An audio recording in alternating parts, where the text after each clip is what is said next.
आप सबको अपने हिफ्ज़ व ईमान में रखें, आमीन। माय डियर यूट्यूब फैमिली, आज की जो हमारी मेडिसिन है वो है एब्रोटीनियम। इसकी सिम्टम्स पे हम बात करेंगे। इससे पहले मैं आपसे एक छोटी सी रिक्वेस्ट करना चाहूँगी, मेरे चैनल को लाइक कीजिएगा, शेयर कीजिएगा, सब्सक्राइब कीजिएगा और घंटी के बटन को दबाना ना भूलिएगा। और इसके साथ साथ मेरी वीडियो को आखिर तक ज़रूर देखिएगा। शुक्रिया। माय डियर यूट्यूब फैमिली, जैसा कि मैंने आपसे मेडिसिन के बारे में मैं बात करी वो है एब्रोटीनियम।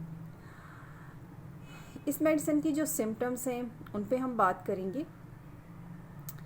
इसका जो पेशेंट होता है वो जो सूखेपन के लिए ना ये बेहतरीन और मुफीद मेडिसिन मानी जाती है। ख़ास तौर पर ऐसे अफराद जिनके निचले धड़ में सूखापन के बावजूद अच्छी जो है ना भूख लगने के बाद, इसहाल का दब जाने के बाद जो जोड़ों में दर्द हो, अमराज के दब जाने से पैदा शुदा जो हालतें होती हैं जैसे कि टीबी के साथ जो है सोजिश, फेफड़ों और दूसरे अज़ा में पानी के आ जाने की कंप्लेंट्स आना। तो इन शिकायत में ये होता है कि छाती में पानी आ जाना और गैंठिया की तकलीफ़ में कमी के साथ बवासीर में इजाफ़ा होना, फेफड़ों के गिलाफ में पीप का जमा होने की सूरत में ऑपरेशन के बाद की जो तकलीफ़ को ये दूर करने वाली मेडिसिन है। अगर हम पेशेंट की बात करें तो पेशेंट जो होता है वो बदमिजाज होगा, चिड़चिड़ा होगा, कम हिम्मत वाला होगा। उसका चेहरा जो है वो झुर्रियों वाला, सर्द, और स्किन जो होती है उसकी ड्राई होगी।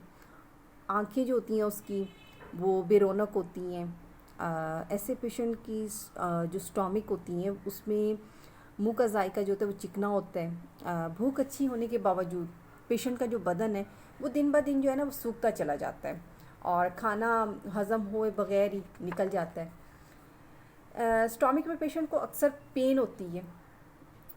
अक्सर पेशेंट को ऐसा फ़ील होता है कि उसका जो मैदा है वो पानी में तैरता हुआ महसूस होता है और बदहज़मी की शिकायत होना, कसीर मिक़दार में बदबूदार मवाद का खारिज होना।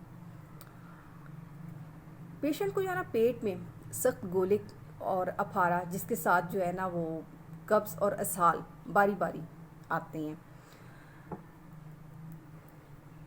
अक्सर पेशेंट की जो गर्दन है वो कमज़ोर होती है कि सर का बोझ ना उठा सके।